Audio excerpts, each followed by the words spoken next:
bentrovati al Meteo. L'anticiclone domina ancora il nostro paese, regalandoci una ennesima giornata di bel tempo. Vediamo il dettaglio di venerdì 14 gennaio.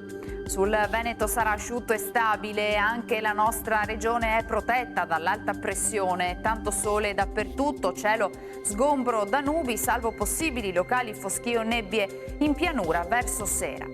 Venti a tratti moderati occidentali sulle aree pianeggianti. Temperature senza particolari variazioni, minime tra -3 e 1 grado, massime tra i 6 e gli 8 gradi all'incirca. Ci spostiamo ora sul Friuli Venezia Giulia, anche qui non cambia lo scenario, poche novità, sempre ampio soleggiamento, cielo sereno su tutti i settori.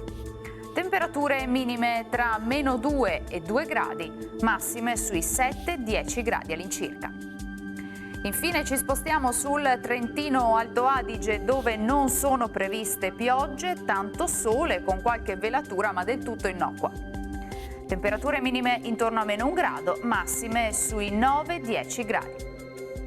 Dal meteo è tutto, vi auguro un buon proseguimento come sempre in compagnia di Antenna 3. Arrivederci.